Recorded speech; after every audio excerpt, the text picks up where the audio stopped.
કામાક્ષી એની cycle લઈને, હું મારો મોબાઈલ લઈને અને મમ્મી આ ચણા લઈને અગાસી ઉપર પહોંચી ગયા છે. ચણામાંથી ચણાની દાળ બનાવવાની છે એટલે મમ્મીએ ચણા રાત્રે પલાળી દીધા હતા અને હવે સૂકવી દીધા છે અત્યારે.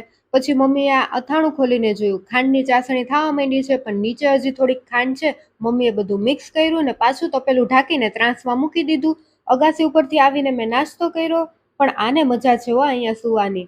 હવે મારે રસોઈનો ટાઈમ થઈ ગયો છે તો પેલા મેં ભૂંગળા તળ્યા. કામાક્ષીને મેં ભૂંગળું આપ્યું ને તો એ આમ આંગળીમાં ભૂંગળું ભરાવીને ખાતી હતી. એને જોઈને મને પણ આવી રીતે ભૂંગળું ખાવાનું મન થઈ ગયું.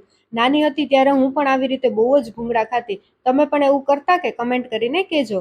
આજે રવિવાર છે, શ્યામ ઘરે હતા અને એની ફરમાઈશ હતી ટોમેટો સૂપ અને જીરા રાઈસ ખાવાની, તો એ બનાવ્યા અને શાક રોટલી પણ છે સાથે. બપોર પછી અમે જઈએ છીએ ફરવા. રસ્તામાં બહુ જ પવન લાગવાનો છે એટલે અમે પાંચે ચશ્મા ઠપકારી લીધા છે. નસીબ તો એવા ને મારા કે આજે સવારે જ મેં હતું એટલું તેલ વાળમાં લગાવી લીધું છે. ફોટા નહીં પાડી શકું આવા વાળમાં, ઈ એક અફસોસ રહેશે. બાકી પવનના લીધે વાળ ખરાબ નહીં થાય, ઈ એક પ્લસ પોઈન્ટ રહેશે તેલ નાખવાનો. થોડીક વાર થઈ ત્યાં છાંયો આવે, થોડીક વાર થાય ત્યાં તડકો આવે. આવા વાતાવરણમાંથી પસાર થતા થતા અમે મેઇન હાઈવે ઉપર પહોંચી ગયા. પવન જોરદાર હતો. કામાક્ષીને કીધું કે પાછળ આવતી રહે. ઈ તો પાછળ ન આવી પણ એની માળા પાછળ આવી ગઈ. હવે અમે અમારા લોકેશનથી થોડેક જ દૂર છીએ. અહીંયા મેળો હતો એ હવે પૂરો થઈ ગયો છે એટલે એનું બધું પેકિંગ થતું હતું. તો ફાઇનલી અમે આવી પહોંચ્યા છીએ માધવપુરમાં આવેલા ઐતિહાસિક શ્રી રૂકમિણી મંદિરે.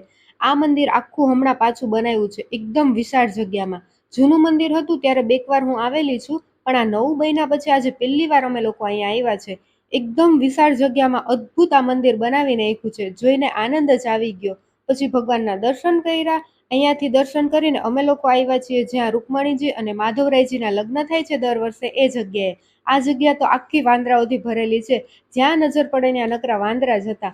આ એ મંડપ છે જ્યાં રૂકમણીજી અને માધવરાયજીના લગ્ન થાય છે. લગ્ન વખતે તો એકદમ મસ્ત શણગારેલું હોય છે. અહીંયા બહાર નીકળ્યા અહીંથી તો નાનું એવું એક વાંદરાનું બચ્ચું એની મમ્મી સાથે લપાઈને બેઠું હતું. કેટલું મસ્ત છે આ બચ્ચું. કામાક્ષીને અહીંયા બહુ મજા આવી ગઈ. અહીંથી થોડેક દૂર ગોવર્ધન પર્વત જેવું કંઈક બનાવેલું છે તો અમે લોકો ત્યાં ગયા. ત્યાં થોડાક પગથિયા ચડવાના છે. પગથિયા ચડીને અમે ઉપર પહોંચી ગયા. ઉપરથી બધું બહુ મસ્ત દેખાતું હતું અને એકદમ શાંત વાતાવરણ હતું અહીંયા. સૂરજ પણ આથમી જવાનો છે હવે, તો અમે પણ અમારા ઘરે જવાની તૈયારીમાં છીએ.